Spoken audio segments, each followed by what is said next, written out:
بسم الله الرحمن الرحيم السلام عليكم ورحمة الله وبركاته كل وعنا وناكسن warbaahinta qaranka gaar ahaan telefishinka qaranka Soomaaliland waxaanu bulshada xasuusinaynaa oo la wadaagnaa dib u soo kabashada suuqa waaheynaya sida ganacsiyada kala duwan ee muwaadiniinta reer Soomaaliland ay u soo kabanayaan ay uga bilaabeen shaqadii baaxadda lahayd suuqa waaheyn ee magaalada Hargeysa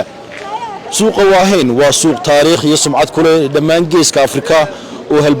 halbowlana u ay socodka ganacsiga ee geeska Afrika oo dhan waxaanu aan baqaadi doonaa bal sida muwaadiniintu ay dib ugu soo degayaan ee ay u anbaqaadayaan ganacsigoodii khasaare dhacay kadib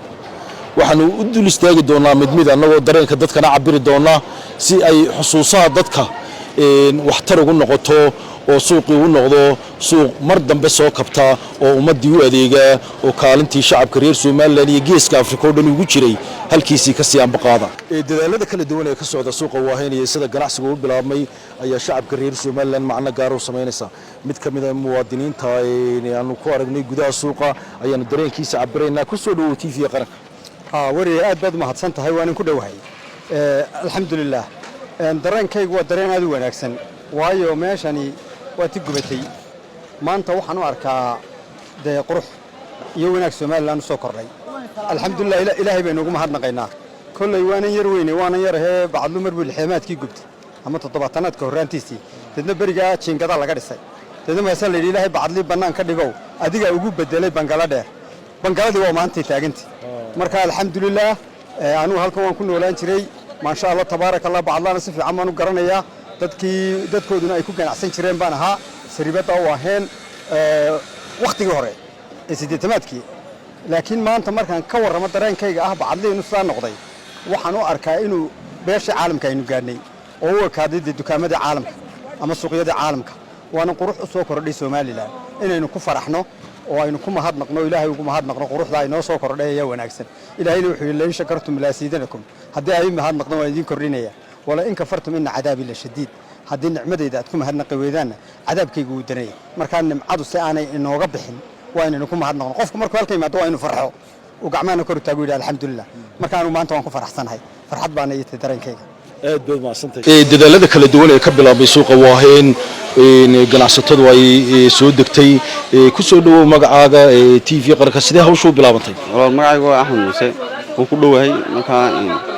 suuqii waaheyn dadka ka dhacay sidii ka dhacay kadib inuu waata dadka ku soo noqday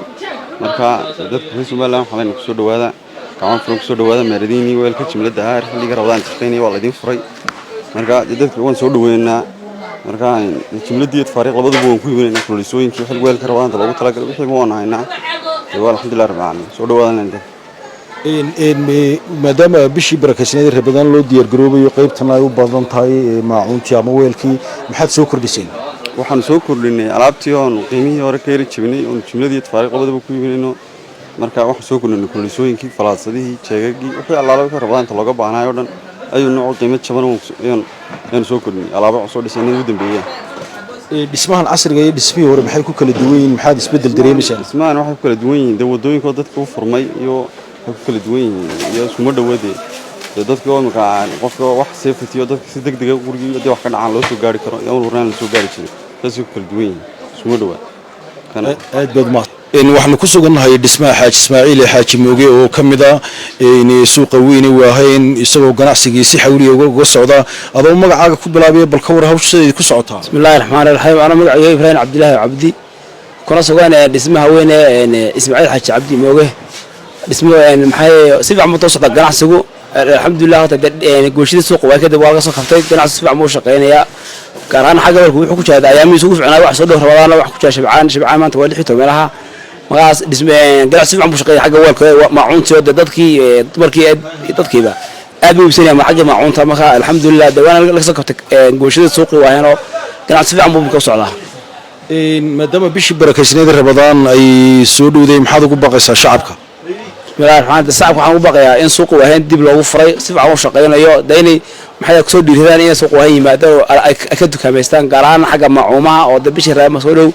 weelkan aad buu socdaa aad buu u iibsan weelka dhismaan Xaaji Ismaaciil Xaaji Mooge halka uu ku yaalo si dadka ugu tilmaami kartaa ee qaybta uu ka yahay suuqa waaheyn dhismaha Ismaaciil Xaaji Mooge wuxuu ku yaalaa suuqa hoose gaar ahaan maxay wadada laga soo galay Dar es Salaam ayuu ku yaalaa gaar ahaan waxaan ku dhownahay fooqa dayr guriga awal hore loo yaqaan fooqa la deero ayaa xigna xagga bari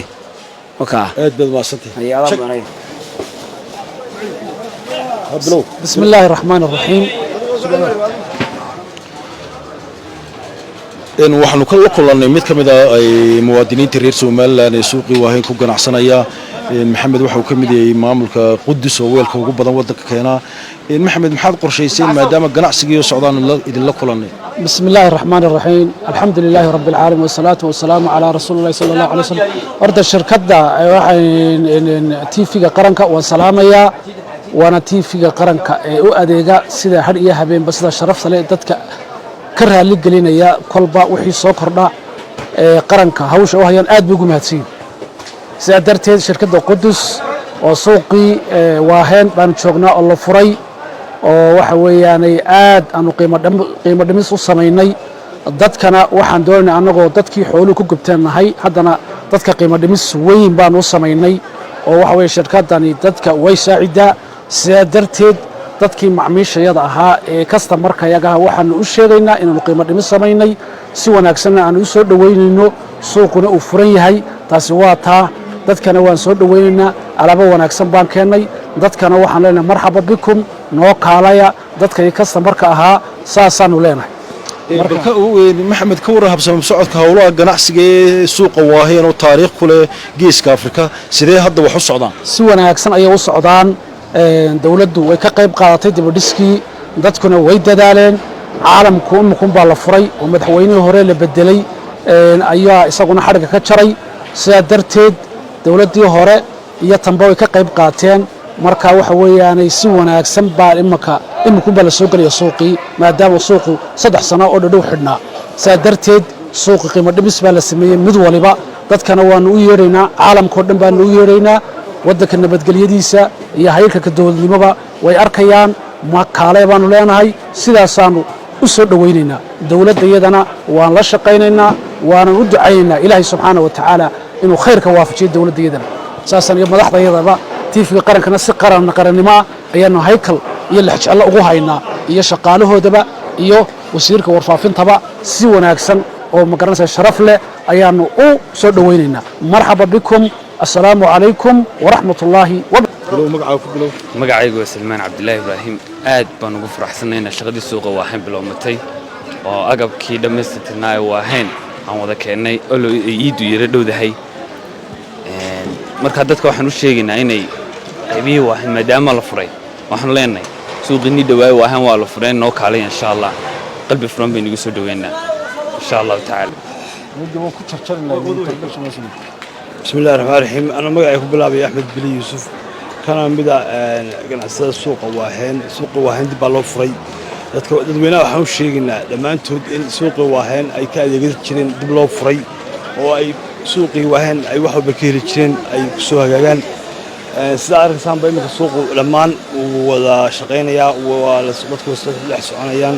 si fiican buu socdaa marka waxaan leeyahay dadweynaha reer Hargeysa dhammaantiin suuqii waahayn dib baa idinku furay inoo kaalaya haddii la yidhaahdo suuqina uu shaqaynayaa waa arkaysaan si fiican buu u shaqaynayaa intii kale harsaneedna imika waa la wadaa iyadana wax yarba ka hadhay qaybtii cosmetiga ee yareed kaana imika dib baa loo furay insha Allah marka inta la dhameeyo kulli ilaa 5 bilood iska qaadanaysa meelaha waa qaadanaysa marka dadweynaha reer Hargeysa waxaan ka codsanaa dhammaantiin inaad suuqii waahayn dib ugu soo noqotaan ka adeegashadiisii qurux badnayd sidii qurux badan lidinku adeegi jiray ayaa lidinku adeegayaa idaacadana raadiyo Hargeysa aad baad mahadsantihiin booqashada soo booqateen shukran walaal aad baad ku bilow magacaaga magacaygu soo Cabdiraxmaan Cabdilaahi ku soo dhawaada suuqii waahayn oo dib lagaga furay oo si fiican loo casriyeeyay waxaan leenahay maxaa bulshada reer Soomaaliland aad iyo aad ugu soo dhawaada waxaan leenahay maxaa hablaha sidadka xidhiyo duruucda adoo shidan noo imaadaan si shidne oo carwa dhabeeye top stel waxaan leenahay maxaa suuqa ku soo dhawaada waa new wakaade tiifiga qaranka aad baan salaamay hawlaha soo socdaan seen la wada socono 1 Abriil 2022 ayuu ahaa maalintii uu suuqa dabka weyn ka dhacay waxaa la ka soo wareegay marka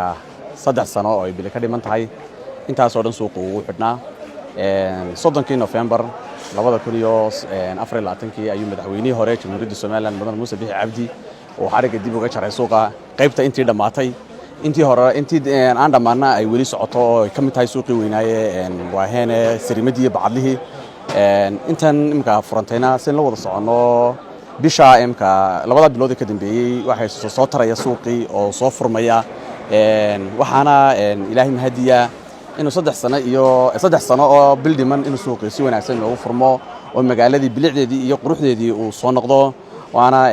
wax lagu farxo muddo inta leegood aad ogtihiin wadankeena isagoon haysan aqoonsi dhaba haddana sideen wax u dhisanayo sideen isku tiirsanahay sideen uga shaqaysanayno wax ilaahay loogu mahadnaqo maadaama bishii barakaysanada Ramadaan nagu soo fool leedahay maxaad idinku halka ku soo bandhigteen saloo socoto anagu waxaan nahay meherada weyn ee Qudus waxaan nahay meherad wholesaler oo soo dejisa alaabaha waxaanu keenaa maacuunka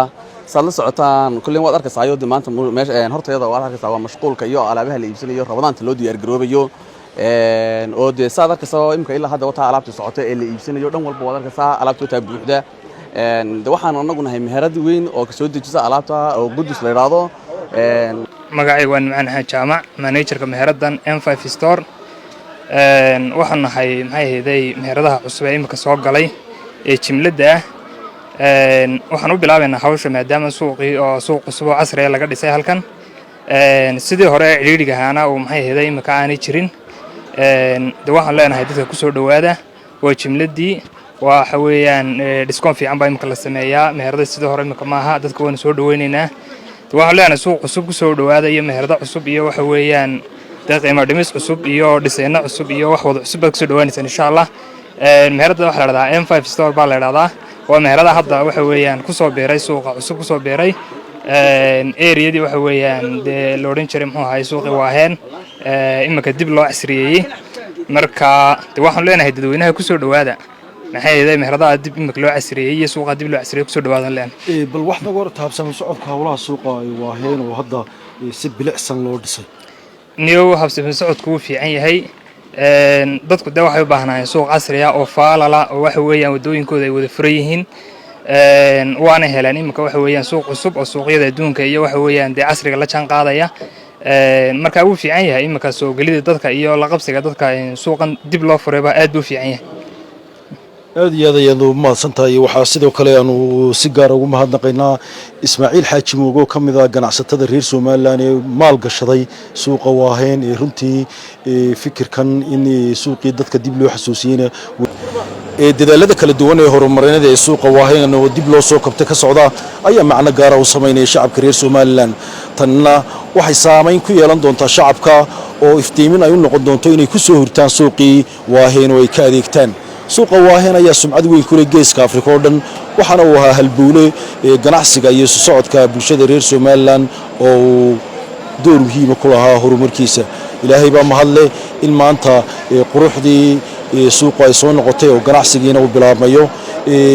barnaamijkan oo idinka diyaarinay suuqa waaheen oo dadka aanu dib u xasuusinayno maadaama warbaahinta qaranku ay ummadda u diran tahay ayaa intaasna ku soo gabagabeynayna tan barnaamijyadan mid lamada ku kulmi doono waa aniga Cabdiraxmaan Almisa iyo Cabdi Umar Jibriil telefishinka qaranka Soomaaliland Hargeysa